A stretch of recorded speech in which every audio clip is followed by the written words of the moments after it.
Good morning students, मैं अंकुर Kumar physics की class में आपका स्वागत करता हूं। हम फोटो इलेक्ट्रिक इफेक्ट के बारे में पढ़ रहे थे, प्रकाश विद्युत प्रभाव, लेनार्ड व होलबॉक्स का परीक्षण, हर्ट्ज का परीक्षण, इन पे हमने बात करी थी।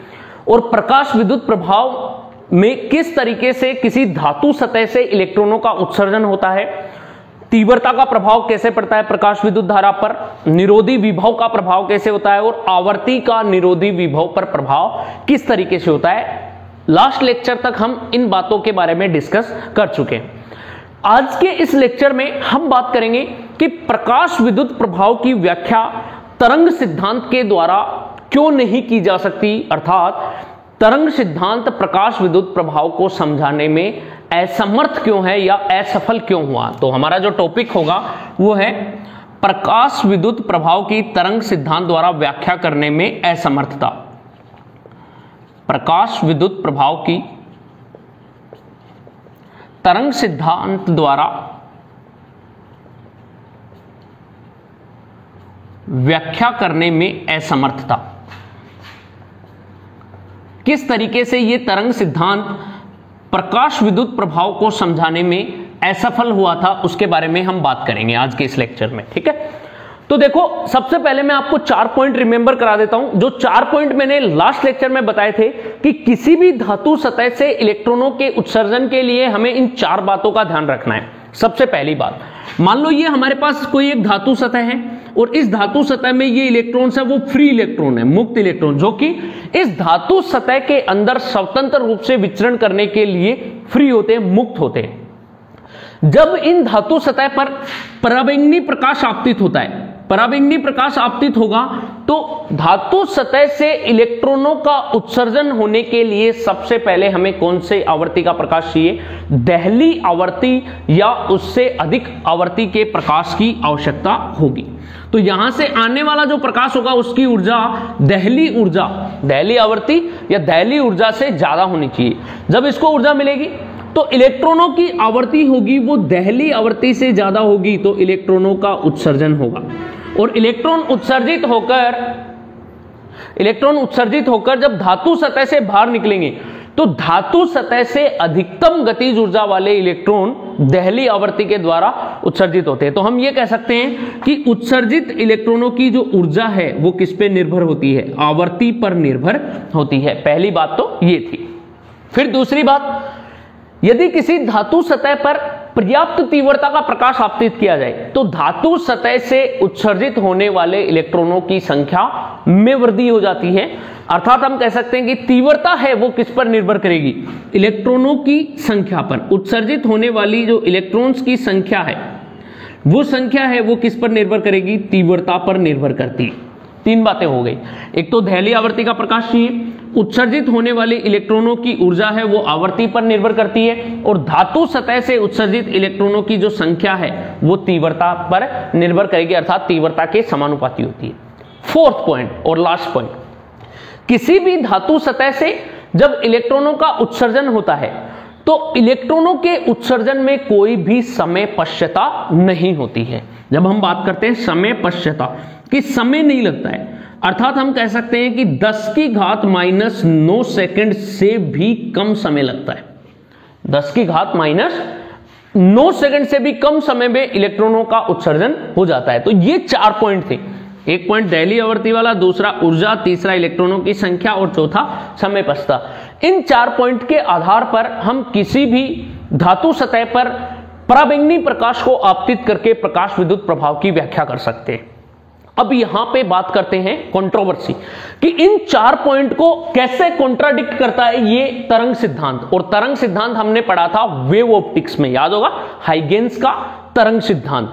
तो हाइगेंस के तरंग सिद्धांत में वहां पर मैंने आपको सारी बातें बताई थी तो किस तरीके से हाइगेंस का तरंग सिद्धांत परावर्तन की व्याख्या करता है, अपवर्तन की व्याख्या करता है। तो उसी प्रकार क्या यह तरंग सिद्धांत प्रकाश विद्युत प्रभाव को समझाने में सफल हुआ या असफल हुआ। तो यहां पर ये असफल हुआ था, असमर्थ था। क्यों था, उनके कॉन्ट्राडिक्शन वाले रीजन को डिस्कस करेंगे। तो पहले पॉइंट पे बात करते हैं, तरंग सिद्धांत क्या कहता है। तरंग सिद्धांत के अनुसार कि किसी भी धातु सतह पर, तरंग सिद्धांत के अनुसार कोई भी धातु सतह हम बोल सकते हैं प्रकाश सुग्राही पदार्थ, क्योंकि कैथोड बना होता है, किसका बना होता है, प्रकाश सुग्राही या प्रकाश संवेदी पदार्थ का बना होता है। कि जब तरंग सिद्धांत के अनुसार किसी प्रकाश सुग्राही पदार्थ पर पर्याप्त तीव्रता का प्रकाश आपतित हो, किसका आपतित होगा, पर्याप्त तीव्रता का प्रकाश आपतित हो, तो तीव्रता अधिक होने पर तीव्रता किसके समानुपाती होती है, आयाम के समानुपाती होती है। याद होगा व्यतिकरण में मैंने आपको बताया था, मतलब व्यतिकरण में बताया था अधिकतम तीव्रता व न्यूनतम तीव्रता, तो तीव्रता किसके समानुपाती होती है, आयाम के वर्ग के समानुपाती होती है। तो हम क्या कह सकते हैं, intensity is directly proportional to amplitude का स्क्वायर, और यहां से हटाते तो ये आयाम के वर्ग के क्या है, समानुपाती। इस तरीके से निकाला था मैंने, किसमें, व्यतिकरण में बताया था। वेव ऑप्टिक्स में जाके आप देखिए, प्लेलिस्ट में जाइए, वेव ऑप्टिक्स चैप्टर है, वहां पे व्यतिकरण में ऊर्जा वितरण वक्र बताया था, वहां पे मैंने इसके बारे में डिस्कस किया। तो यहां पर बातें क्या हो रही हैं कि जब हम बात करते हैं तरंग सिद्धांत के अनुसार, तो जब तरंग सिद्धांत के अनुसार किसी प्रकाश सुग्राही पदार्थ पर पराबैंगनी प्रकाश आपतित होता है, तो पर्याप्त तीव्रता का प्रकाश होने पर उसके आयाम में क्या हो जाती है, वृद्धि हो जाती है, और आयाम के बढ़ने पर ऊर्जा भी क्या होगी, आयाम बढ़ने पर ऊर्जा के मान में भी क्या होगी, वृद्धि होगी। अर्थात तरंग सिद्धांत क्या कह रहा है, तरंग सिद्धांत यह कहना चाह रहा है कि तरंग सिद्धांत के अनुसार किसी प्रकाश सुग्राही पदार्थ पर पर्याप्त तीव्रता का प्रकाश आपतित किया जाए तो अल्टीमेट आयाम में वृद्धि होगी, और आयाम बढ़ने से उत्सर्जित होने वाले इलेक्ट्रॉनों की ऊर्जा में भी क्या होगी, वृद्धि होगी। यह बात कौन कह रहा है, तरंग सिद्धांत। तीव्रता बढ़ने पर उत्सर्जित इलेक्ट्रॉनों की ऊर्जा में भी क्या होगी, उत्सर्जित इलेक्ट्रॉन्स की ऊर्जा में भी वृद्धि होती है। यह बात कौन कहता है, तरंग सिद्धांत। लेकिन प्रयोगों के आधार पर, लेनार्ड व होलबॉक्स के प्रयोग के आधार पर जब तथ्य सामने आए तो यह बताया गया कि किसी धातु सतह या प्रकाश सुग्राही पदार्थ पर पर्याप्त तीव्रता का प्रकाश आपतित किया जाए तो वो इलेक्ट्रॉनों की संख्या में वृद्धि होती है, उत्सर्जित इलेक्ट्रॉनों की संख्या में वृद्धि होगी, ना कि ऊर्जा बढ़ेगी। ऊर्जा बढ़ाने के लिए हमें किसका प्रकाश चाहिए, पर्याप्त तीव्रता, पर्याप्त आवर्ती का प्रकाश चाहिए। ऊर्जा है वो आवर्ती पर निर्भर करती है, ऊर्जा होगी वो किस पर निर्भर करती है, आवर्ती पर निर्भर करती है, ना कि तीव्रता पर। यह था कॉन्ट्राडिक्ट। तरंग सिद्धांत कहता है कि तीव्रता बढ़ाने पर ऊर्जा बढ़ती है, लेकिन जो प्रकाश विद्युत प्रभाव का प्रयोगों द्वारा तथ्यात्मक अध्ययन किया गया, उस अध्ययन में पाया गया कि ऊर्जा का मान, उत्सर्जित होने वाले इलेक्ट्रॉनों की ऊर्जा है वो किस पर निर्भर करती है, आवर्ती पर निर्भर करती है, तीव्रता पर निर्भर नहीं करती है। तो पहला पॉइंट यही था जिसको कॉन्ट्राडिक्ट करता है तरंग सिद्धांत का जो पहला पॉइंट है उसको प्रकाश विद्युत प्रभाव के प्रयोगों से प्राप्त तथ्य खारिज करते हैं, इसीलिए ये इसकी व्याख्या करने में असमर्थ था। दूसरी बात, दूसरा पॉइंट कहता है तरंग सिद्धांत के आधार पर, जब हम बात करते हैं तरंग सिद्धांत की, तरंग सिद्धांत के आधार पर तरंग सिद्धांत कहता है कि किसी भी प्रकाश सुग्राही पदार्थ पर एक पर्याप्त तीव्रता का प्रकाश आपतित किया जाए, चाहे उसकी आवर्ती कुछ भी हो। क्या बोल रहा है कि तरंग सिद्धांत कहता है कि प्रकाश सुग्राही पदार्थ पर पर्याप्त तीव्रता का प्रकाश आपतित करें, चाहे उसकी आवर्ती है वो क्या होगी, कुछ भी हो, आवर्ती कुछ भी हो, तो धातु सतह से इलेक्ट्रॉन उत्सर्जित हो जाते हैं। यह बात कौन कहता है, तरंग सिद्धांत, कि तीव्रता पर्याप्त होनी चाहिए, आवर्ती कुछ भी हो, धातु सतह से इलेक्ट्रॉनों का उत्सर्जन हो जाएगा। लेकिन प्रयोगों से प्राप्त तथ्य के आधार पर किसी धातु सतह या प्रकाश सुग्राही पदार्थ, किसी प्रकाश सुग्राही पदार्थ के सतह से इलेक्ट्रॉनों के उत्सर्जन के लिए, जब इलेक्ट्रॉन्स का उत्सर्जन करते हैं तो इलेक्ट्रॉन्स के उत्सर्जन के लिए हमें पर्याप्त आवर्ती, एक न्यूनतम आवर्ती या उससे अधिक आवर्ती का प्रकाश चाहिए, एक न्यूनतम आवर्ती, और उस न्यूनतम आवर्ती को हम कौन सी आवर्ती बोलते हैं, देहली आवर्ती। देहली आवर्ती न्यू नॉट या इससे अधिक आवर्ती का प्रकाश चाहिए, तभी धातु सतह से या प्रकाश सुग्राही पदार्थ से इलेक्ट्रॉनों का उत्सर्जन संभव है। यह कौन कहता है, प्रयोगों से प्राप्त तथ्य के आधार पर। लेकिन तरंग सिद्धांत क्या कहता है कि आवर्ती कुछ भी हो, आवर्ती पर तो निर्भर करता ही नहीं है, इसीलिए यह सिद्धांत इसको यहां पर भी प्रकाश विद्युत प्रभाव के प्रयोगात्मक तथ्य क्या करते हैं, कॉन्ट्राडिक्ट करते हैं, खारिज करते हैं कि तरंग सिद्धांत के आधार पर तो तीव्रता पर्याप्त होनी चाहिए, आवृत्ति कुछ भी हो, लेकिन यहां पर कहा गया है कि यदि हम दहली आवृत्ति से कम आवृत्ति का प्रकाश डालेंगे तो इलेक्ट्रॉनों का उत्सर्जन नहीं होता है, अर्थात दहली आवृत्ति या उससे अधिक आवृत्ति का प्रकाश आपतित करने पर ही इलेक्ट्रॉनों का उत्सर्जन होगा। तो दूसरा पॉइंट भी कॉन्ट्राडिक्ट होता है। तीसरे पॉइंट की बात करें, तीसरा पॉइंट क्या कहता है, यहां पे देखो डिस्कस करते हैं। तीसरा पॉइंट यह कहता है कि तरंग सिद्धांत के आधार पर यदि किसी धातु सतह पर पर्याप्त तीव्रता का प्रकाश आपतित करें, पर्याप्त तीव्रता तो पर्याप्त चाहिए, किसी भी धातु सतह पर अगर हम पराबैंगनी प्रकाश को आपतित करेंगे तो उस पराबैंगनी प्रकाश, आने वाले पराबैंगनी प्रकाश की जो कुल ऊर्जा होगी वो उस धातु सतह के संपूर्ण प्रकाशीय क्षेत्रफल के इलेक्ट्रॉनों को प्राप्त होगी। ध्यान देना, ये एक धातु सतह है, जैसे ये धातु का टुकड़ा मान लो, अज्यूम कर लो, इस धातु सतह पर इसको बाहर धूप में रख देते हैं तो ऊपर से जो प्रकाश आएगा वो प्रकाश इसके इस क्षेत्रफल पर एक समान रूप से आपतित होगा। तो तरंग सिद्धांत ये कहता है कि जब किसी धातु सतह पर पर्याप्त तीव्रता का प्रकाश आपतित किया जाता है तो वो प्रकाश उसके संपूर्ण प्रकाशिक क्षेत्रफल के इलेक्ट्रॉनों को वो ऊर्जा प्राप्त हो जाती है, मतलब सारे के सारे इलेक्ट्रॉनों को ऊर्जा प्राप्त हो जाती है, जिसके कारण धातु सतह से इलेक्ट्रॉनों की ऊर्जा बढ़ने में कुछ समय लगेगा और जब ऊर्जा बढ़ेगी तो वो एक्साइटेड अवस्था में आएंगे और एक्साइटेड स्टेज के बाद में धातु सतह से उत्सर्जित होंगे। अर्थात तरंग सिद्धांत ये कहता है कि जो ऊर्जा है वो सभी क्षेत्रफल के इलेक्ट्रॉनों को मिलेगी, अर्थात धातु सतह से इलेक्ट्रॉनों के उत्सर्जन के लिए कुछ समय लगेगा। ये कौन कहता है, तरंग सिद्धांत।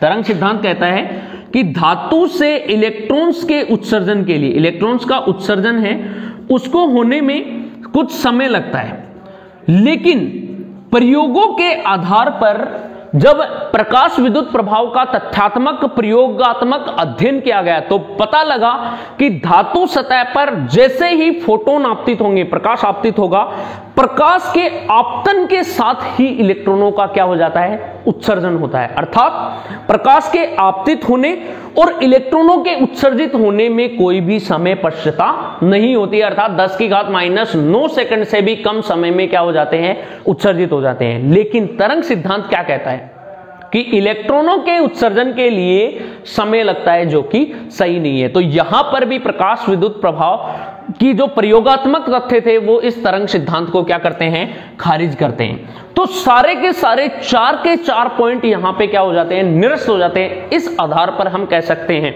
कि प्रकाश विद्युत प्रभाव की व्याख्या है वो तरंग सिद्धांत के आधार पर नहीं की जा सकती, अर्थात तरंग सिद्धांत प्रकाश विद्युत प्रभाव को समझाने में असफल हो गया।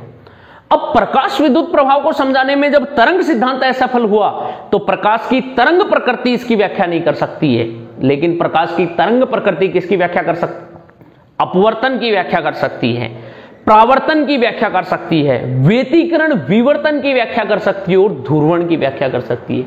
परंतु प्रकाश जब धातु सतह पर आपतित होता है तो यह फोटोन के रूप में आपतित होता है, और फोटोन होता है वो एक प्रकार का क्या होता है, कण होता है। इसकी प्रकृति होती है कणीय प्रकृति, अर्थात फोटोन की कणीय प्रकृति के लिए तरंग सिद्धांत असफल हो जाता है, ये इसकी व्याख्या करने में समर्थ नहीं है। तो अब प्रकाश विद्युत प्रभाव की व्याख्या किसके द्वारा करेंगे, अब हम फोटोन की कणीय प्रकृति और इसके कणीय स्वरूप के आधार पर प्रकाश विद्युत प्रभाव की व्याख्या करेंगे, जो कि किसने बताई थी, आइंस्टीन ने। तो आइंस्टीन ने प्रकाश विद्युत प्रभाव की व्याख्या के लिए अपनी एक समीकरण बनाई थी जिसे बोलते हैं प्रकाश विद्युत समीकरण, और प्रकाश विद्युत समीकरण के आधार पर आइंस्टीन ने इस प्रकाश विद्युत प्रभाव की व्याख्या करी थी। तो उसको हम पढ़ेंगे। हमारा जो नेक्स्ट पॉइंट होगा वो फोटोन की कणीय प्रकृति और प्रकाश विद्युत प्रभाव की व्याख्या आइंस्टीन के समीकरण द्वारा कि किस तरीके से होगी देखते हैं। अब नेक्स्ट टॉपिक पे बात करते हैं, वो है प्रकाश की कणीय प्रकृति या फोटोन की अवधारणा। क्योंकि प्रकाश जब उत्सर्जित होता है वो कणों के रूप में आता है तो निश्चित ऊर्जा के छोटे छोटे पैकेट्स में आता है जिसे फोटोन कहते हैं। तो यहां पे हम बात करते हैं, हमारा टॉपिक होगा प्रकाश की कणीय प्रकृति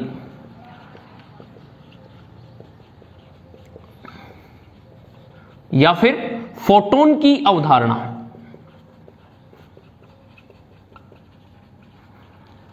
दोनों पॉइंट एक ही हैं, इनको डिस्कस करते हैं। देखो, सन 1900 में किसी कृष्णिका से उत्सर्जित होने वाले विकिरणों के संबंध में मैक्स प्लांक ने एक सिद्धांत प्रतिपादित किया था। कोई भी एक ब्लैक बॉडी ले लेते हैं, जैसे ये एक कृष्णिका है, कृष्णिका को बोलते हैं ब्लैक बॉडी, ठीक है, ब्लैक बॉडी होती है। और ब्लैक बॉडी का मतलब ये होता है, एक एग्जांपल जैसे चारकोल होता है या कोयला होता है, तो इस तरीके से ये काला पदार्थ होता है जो कि जलता है, उष्मा प्रदान करता है, रेडिएशन देता है, उसे बोलते हैं कृष्णिका। किसी भी कृष्णिका से उत्सर्जित होने वाली जो विकिरणें हैं, इन विकिरणों के संबंध में मैक्स प्लांक ने एक सिद्धांत प्रतिपादित किया था जिसे बोला गया मैक्स प्लांक का क्वांटम सिद्धांत। ठीक है, क्या बोलते हैं उसे? मैक्स प्लांक का क्वांटम सिद्धांत। अब ये क्वांटम सिद्धांत के आधार पर मैक्स प्लांक ने यह बताया कि किसी भी पदार्थ या किसी भी कृष्णिका से उत्सर्जित होने वाली विकिरणें हैं, उनका जो उत्सर्जन होगा वो सतत न होकर विविक्त होता है। इन उत्सर्जित विकिरणों का वितरण सतत न होकर विविक्त होता है, अर्थात हम बोल सकते हैं कि निश्चित ऊर्जा के छोटे छोटे पैकेट्स, जो कि अलग अलग पैकेट्स रहते हैं जिनकी ऊर्जा अलग अलग होती है, उस रूप में उत्सर्जित होता है। तो सिंपल भाषा में कहें कि किसी भी पदार्थ से विकिरणों का उत्सर्जन या अवशोषण निश्चित ऊर्जा के छोटे छोटे पैकेट्स के रूप में होता है, जिनकी ऊर्जा उत्सर्जित होने वाली विकिरणों की आवृत्ति के क्या होती है? समानुपाती होती है। अर्थात जो विकिरणों की ऊर्जा होगी, विकिरणों की ऊर्जा वो क्या होगी? उत्सर्जित होने वाले विकिरणों की जो आवृत्ति होगी उन्हीं के समानुपाती होगी। ई समानुपाती होगी न्यू। विकिरणों की आवृत्ति, ये बोल सकते हैं विकिरणों की आवृत्ति आपतित फोटोन की ऊर्जा के समानुपाती होती है। आपतित फोटोन की ऊर्जा के समानुपाती, इसके क्या होगी? समानुपाती। तो ई समानुपाती होगी न्यू के। अर्थात हम कह सकते हैं कि किसी भी विकिरणों का जो उत्सर्जन या अवशोषण वो निश्चित ऊर्जा के छोटे छोटे पैकेट्स के रूप में होता है, जिन्हें क्वांटा कहते हैं, या फिर प्रकाश का जो क्वांटा है वो किसे बोला गया है? फोटोन को बोला गया है। तो आपतित फोटोन की ऊर्जा है उत्सर्जित होने वाली विकिरणों की आवृत्ति के क्या होती है? समानुपाती होती है। तो ई समानुपाती न्यू। समानुपाती को हटाएंगे तो एक कांस्टेंट आता है जिसे बोला गया मैक्स प्लांक का नियतांक। मैक्स प्लांक का नियतांक या प्लांक नियतांक भी बोलते हैं। तो जो होता है E = h न्यू।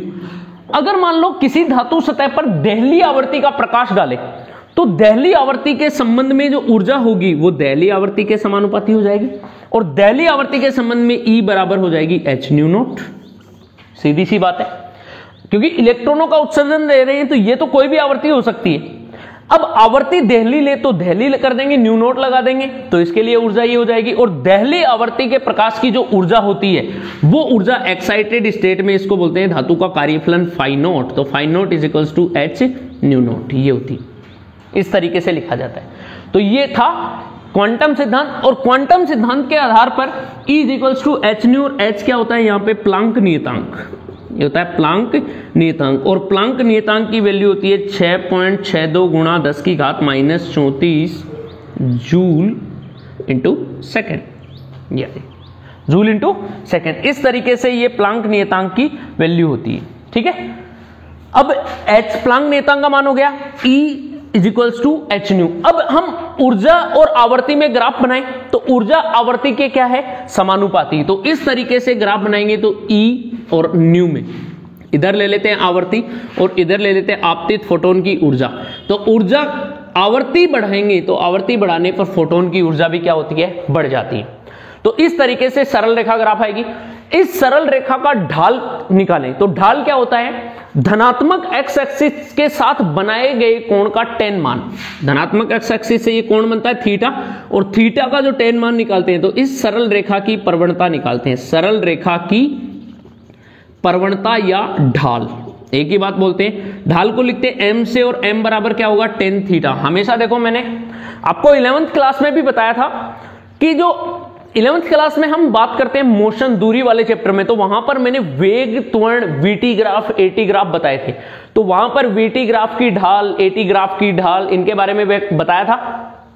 तो वीटी ग्राफ की ढाल है वो त्वरण को व्यक्त करती है। ढाल हमेशा धनात्मक एक्स एक्सिस से मापे गए कोण का tan मान होता है। तो m = tan थीटा। तो ढाल निकालेंगे तो देखो ये एनर्जी है, इसको इधर ऊर्जा ले लेते हैं ई, और इधर ये क्या होगी न्यू, तो ई बटे में न्यू, टेन थीटा निकालेंगे तो m इज इक्वल्स टू क्या होगी टेन थीटा। ये ऊपर की ओर ऊर्जा के मान को व्यक्त करेगी तो देखो कोण के सामने वाली भुजा होगी लंब और नीचे वाली क्या हो जाएगी आधार। तो 10 क्या होता है, लाल बटे कक्का वाले फॉर्मूले से निकालोगे एल बटे में के ए, तो ये होता है लंब बटा आधार। तो लंब की वैल्यू कितनी है एनर्जी और आधार कितना है न्यू, तो ई अपॉन न्यू, और ई अपॉन न्यू किसके इक्वल होता है एच के, ई अपॉन में न्यू। अर्थात हम कह सकते हैं कि ई व न्यू आवर्ती व ऊर्जा के मध्य खींचे गए ग्राफ की ढाल प्लांक नियतांक को व्यक्त करती है, एच को व्यक्त करती है। तो ये थी कणीय प्रकृति। फोटोन के रूप में उत्सर्जित होता है। फोटोन की बात करें तो फोटोन होता है वो विद्युत उदासीन कण होता है।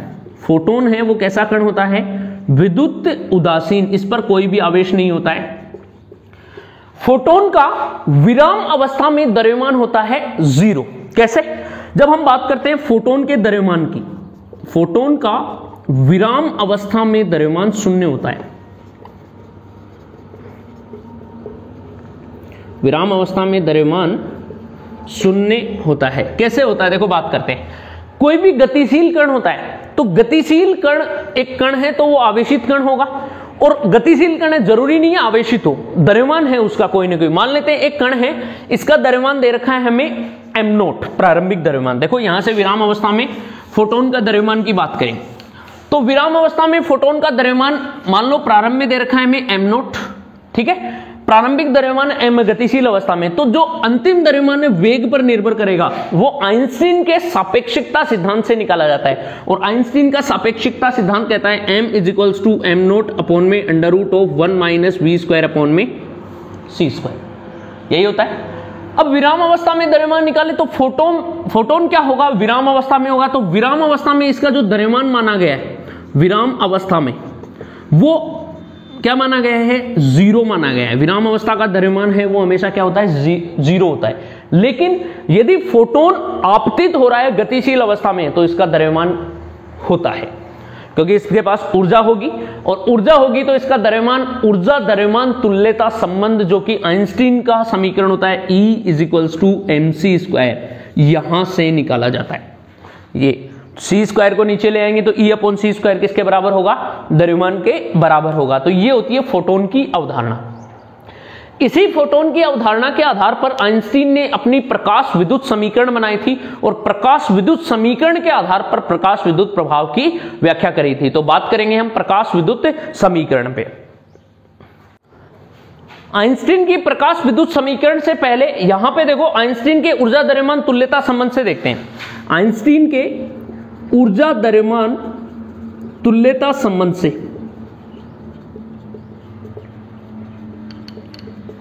तो आइंस्टीन के ऊर्जा द्रव्यमान तुल्यता संबंध कहता है E is equals to mc square. तो यहां पे फोटोन का द्रव्यमान देखते हैं। फोटोन का द्रव्यमान है m, तो m इज इक्वल्स टू हो जाएगा E अपॉन में c स्क्वायर, c स्क्वायर गुणा में इधर आ जाएगा भाग में, तो ये यहां से आ जाएगा। ये एक समीकरण बनेगा, समीकरण नंबर 1। अब हम बात करते हैं फोटोन की ऊर्जा की, क्योंकि ये फोटोन का द्रव्यमान है तो फोटोन की ऊर्जा, और फोटोन की ऊर्जा कितनी होती है E is equals to h nu. चूंकि फोटोन की ऊर्जा पे बात करें, यहां पे देखते हैं फोटोन की ऊर्जा ये रही E is equals to h nu. तो यहां पे मैं आपको एक पॉइंट बताना चाह रहा हूं, फोटोन की ऊर्जा E इज इक्वल्स टू होती है h न्यू। अब देखो आवर्ती होती है, आवर्ती को हम डिफाइन ऐसे भी कर सकते हैं, न्यू की वैल्यू होती है वो होती है c अपॉन लेमडा, प्रकाश के वेग में उसकी तरंग दैर्ध्य का भाग दे देते हैं तो वो आवर्ती आ जाती है। तो ये वैल्यू यहां पुट करेंगे तो E इज इक्वल्स टू क्या हो जाएगी hc अपॉन में लेमडा। इसको मान लेते हैं समीकरण नंबर 2। ये भी मेरा बताया हुआ आपको, जब हम बात कर रहे थे रे ऑप्टिक्स की, पहले ही चैप्टर में मैक्स प्लांक का क्वांटम सिद्धांत बताया था मैंने। रे ऑप्टिक्स प्लेलिस्ट में जाके देखना, वहां पे पहले ही वीडियो में, दूसरे या तीसरे वीडियो में आपको ये क्वांटम सिद्धांत मिल जाएगा। समीकरण 1 में 2 से ये मान रखते हैं ऊर्जा का, तो समीकरण 1 व 2 से, समीकरण 1 व 2 से बात करें तो कितनी हो जाएगी, तो द्रव्यमान होगा m is equals to E की वैल्यू हो जाएगी h c अपॉन में लेमडा अपॉन में नीचे c स्क्वायर। तो देखो c स्क्वायर से 1 कट जाएगा, लेमडा नीचे आ जाएगा, कितना आएगा h अपॉन में c इंटू लेमडा या लेमडा इंटू सी। तो ये आ रहा है किसका द्रव्यमान, h lambda c, lambda upon h upon lambda c ये आ रहा है फोटोन का द्रव्यमान। अब हम बात करें फोटोन के संवेग की, कि फोटोन का संवेग कैसे निकलेगा। तो देखो फोटोन का संवेग बात करते हैं, फोटोन का संवेग। तो P बराबर हमें पता है संवेग का फॉर्मूला होता है P is equals to mv, ये हो जाएगा m इंटू में v। लेकिन जब प्रकाश आ रहा है तो प्रकाश फोटोन के रूप में आ रहा है, तो उसका जो वेग होगा वो v न होकर कौन सा वेग लेंगे हम, प्रकाश का वेग लेंगे जो कि c होता है। तो m इंटू c ये होता है समीकरण नंबर 3 मान लो इसको, और ये हो जाएगा समीकरण नंबर 4। तो ये फोटोन का संवेग होता है। m की वैल्यू वो यहां से इसमें पुट करेंगे तो संवेग कितना आएगा, p बराबर h अपॉन में लैम्डा c इंटू में c से c कैंसिल, तो संवेग p बराबर क्या होता है, h अपॉन लैम्डा। ये तो आ रही है संवेग की वैल्यू। अब हम तरंग दैर्ध्य निकालें। अतः आपतित फोटोन की तरंग दैर्ध्य, आपतित फोटोन की तरंग दैर्ध्य, तो तरंग दैर्ध्य की बात करें तो यहीं से हम फाइंड आउट कर सकते हैं lambda is equals to, lambda को इधर ले आओ, p को नीचे ले जाओ तो क्या हो जाएगा, h अपॉन p। तो ये आ जाएगी यहां से तरंग दैर्ध्य और संवेग में संबंध। तो आपतित फोटोन की तरंग दैर्ध्य lambda is equals to h upon p, इस फॉर्मूले से हम ज्ञात कर सकते हैं। तो ये आइंस्टीन के ऊर्जा द्रव्यमान तुल्यता संबंध से आता है। अब यहां पे मैंने आपको बताया था कि फोटोन का जो विराम अवस्था में द्रव्यमान शून्य होता है, क्यों, क्योंकि विराम अवस्था में इसका अस्तित्व ही नहीं होता है, अस्तित्व नहीं फोटोन का, इसलिए विराम अवस्था में द्रव्यमान क्या होता है, शून्य। दूसरी बात, फोटोन होता है वो विद्युत उदासीन कण होता है। अब उदासीन कण है तो उदासीन कण को हम चाहे विद्युत क्षेत्र में लेके जाएं चाहे चुंबकीय क्षेत्र में लेके जाएं, कोई भी प्रभाव नहीं पड़ेगा। अर्थात विद्युत क्षेत्र व चुंबकीय क्षेत्र में, जब हम बात करें विद्युत क्षेत्र व चुंबकीय क्षेत्र की, तो इन दोनों ही क्षेत्रों में फोटोन पर कोई भी प्रभाव नहीं पड़ेगा। क्लियर है। अब यदि मान लो कोई भी फोटोन है वो धातु सतह या प्रकाश सुग्राही पदार्थ पे आपतित हो रहा है, यहां से, क्योंकि इलेक्ट्रॉनों का उत्सर्जन कराना है, ये इलेक्ट्रॉन है, इस पर जब फोटोन आपतित हो रहा है h न्यू ऊर्जा आ रही है इसकी। जब कोई फोटोन धातु सतह के इलेक्ट्रॉनों से टकराता है तो इलेक्ट्रॉनों के उत्सर्जन तो कर देगा, लेकिन उस फोटोन की ऊर्जा है वो हमेशा क्या रहेगी, संरक्षित रहेगी। ऊर्जा व संवेग संरक्षण के नियम से फोटोन की ऊर्जा हमेशा क्या रहती है, संरक्षित रहती है। तो इस प्रकार से हम क्या कर सकते हैं, फोटोन की अभिधारणा से संबंधित कुछ पॉइंट डिस्कस किए हैं, वो इस आज के इस लेक्चर में हमने इन पे बात करी है। अब नेक्स्ट हम बात करेंगे आइंस्टीन की प्रकाश विद्युत समीकरण किस तरीके से होती है। तो थोड़ा सा मैं ब्रीफ में बता देता हूं कि किस तरीके से होगा, शॉर्ट में निपटाते हैं हम आइंस्टीन की प्रकाश विद्युत समीकरण इस लेक्चर में, और प्रकाश विद्युत समीकरण से प्रकाश विद्युत प्रभाव की व्याख्या है वो नेक्स्ट लेक्चर में बात करेंगे। तो हमारा जो नेक्स्ट टॉपिक होगा वो होगा आइंस्टीन की प्रकाश विद्युत समीकरण। तो हम टॉपिक लेते हैं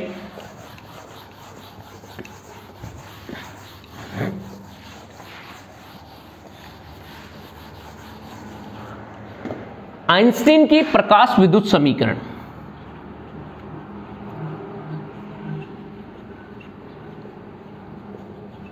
अब देखो प्रकाश विद्युत समीकरण होती क्या है। तरंग सिद्धांत तो यह कहता है, मैंने आपको तरंग सिद्धांत की असमर्थता वाले पॉइंट में आपको बताया था कि तरंग सिद्धांत के अनुसार यदि फोटोन किसी धातु सतह पर आपतित हो रहा है तो इसके प्रकाशीय क्षेत्रफल में उपस्थित सभी इलेक्ट्रॉनों को क्या मिलती है, ऊर्जा। लेकिन जो कणीय सिद्धांत है आइंस्टीन का क्वांटम सिद्धांत, वो क्या कहता है कि यदि किसी धातु सतह पर पर्याप्त आवर्ती या पर्याप्त ऊर्जा का फोटोन आपतित होता है तो एक फोटोन एक इलेक्ट्रॉन से क्रिया करता है। क्या करेगा, यदि किसी धातु सतह पर, यह धातु सतह है, इस धातु सतह पर फोटोन आपतित हो रहा है h न्यू ऊर्जा का, तो ये एक फोटोन एक इलेक्ट्रॉन से क्रिया करेगा। इस सिद्धांत को बोलते हैं एक की एक से क्रिया। ये बताया था आइंस्टीन ने अपने क्वांटम सिद्धांत के आधार पर, जबकि तरंग सिद्धांत क्या कहता है, संपूर्ण में फैलेगी, ऐसा नहीं होता है। जब कोई, आइंस्टीन के अनुसार जब कोई फोटोन किसी धातु सतह पर आपतित होता है तो एक फोटोन एक इलेक्ट्रॉन से क्रिया करता है, अर्थात एक फोटोन अपनी संपूर्ण ऊर्जा वो एक इलेक्ट्रॉन को देता है। कैसे, मान लो ये इलेक्ट्रॉन है इस धातु सतह में, पहले यहां पे था, अब इसकी ऊर्जा आ रही है यहां से, ये ई एनर्जी है, ठीक है, फोटोन की ऊर्जा इस इलेक्ट्रॉन को देगा। तो सबसे पहले ये इलेक्ट्रॉन कौन सी अवस्था में जाएगा, एक्साइटेड अवस्था में, उत्तेजित अवस्था में। तो उत्तेजित अवस्था में जाएगा तो जो ऊर्जा होगी वो किस रूप में जाएगी, कार्यफलन के रूप में, फाई के रूप में, फाई नोट, ये क्या होता है, कार्यफलन। अब कुछ ऊर्जा तो फोटोन की जो E बराबर h न्यू ऊर्जा थी, वो कुछ ऊर्जा तो इस इलेक्ट्रॉन को मिल गई कार्यफलन के रूप में, उत्तेजित अवस्था में चला गया। क्यों? क्योंकि जैसे जैसे ये ऊर्जा लेगा इसकी आवर्ती बढ़ती जाएगी तो ऊर्जा बढ़ेगी, और एक निश्चित आवर्ती आ जाएगी, न्यूनतम आवर्ती, दहली आवर्ती।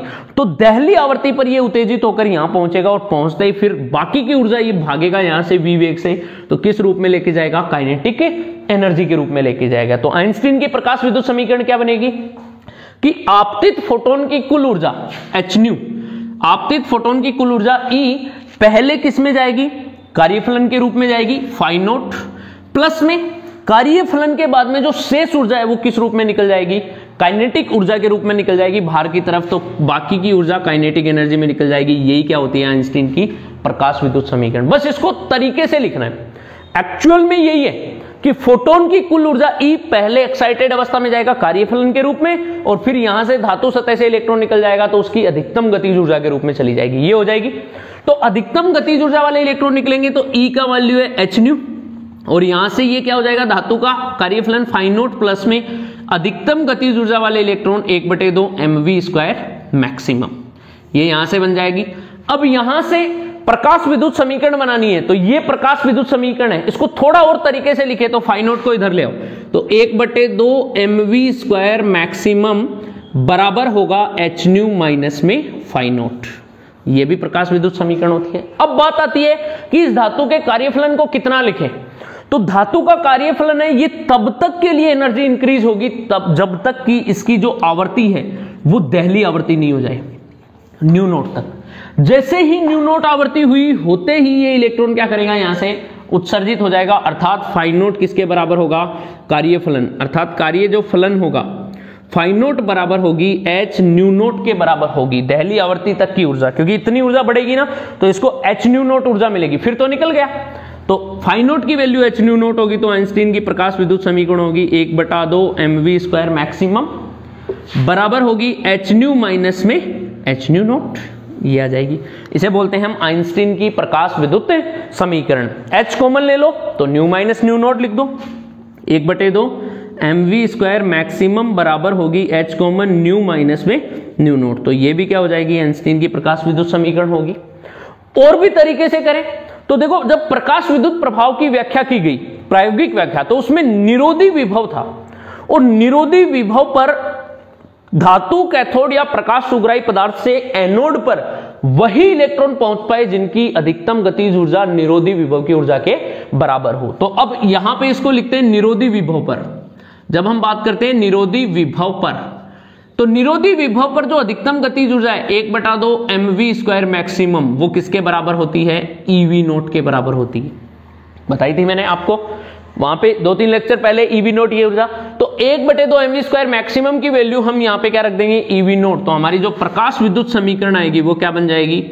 प्रकाश विद्युत समीकरण, और ये बन के आएगी EV नोट बराबर होगा h न्यू माइनस में h न्यू नोट, या फिर EV नोट बराबर होगी h कॉमन न्यू माइनस में न्यू नोट। ये भी प्रकाश विद्युत समीकरण होती है। कोई भी लिख दो, आपकी मर्जी, जैसे भी हम लिखना चाहे प्रकाश विद्युत समीकरण को ऐसे लिखते हैं। जनरली हम ये वाली यूज करते हैं, ये वाली करते हैं, ये वाली भी कर सकते हैं, वो भी लिखते हैं।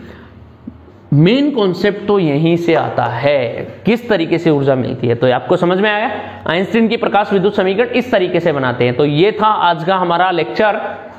आज के इस लेक्चर में हम इतना ही पढ़ेंगे। नेक्स्ट लेक्चर में हम इसकी और भी व्याख्या करेंगे कि प्रयोगात्मक मान कैसे निकालते हैं, प्लांक नियतांक के, आइंस्टीन के समीकरण की व्याख्या करेंगे। तो आज के लेक्चर में इतना ही। आप देखते रहिए, वीडियो को लाइक कर दीजिए, चैनल को सब्सक्राइब करना बिल्कुल मत भूलिएगा। CAS ई लर्निंग, यहां पर आपको सिर्फ और सिर्फ एकेडमिक्स नॉलेज मिलेगा, फिजिक्स से रिलेटेड, क्योंकि ये फिजिक्स डेडिकेटेड चैनल रहेगा। यहाँ पे आपको केमिस्ट्री, बाकी सब्जेक्ट्स के भी कोर्सेज मिलेंगे, लेकिन फिजिक्स जो रहेगा वो आपका मेजर सब्जेक्ट रहेगा। तो CAS e learning totally physics के लिए डेडिकेटेड होगा। Thank you, have a nice day.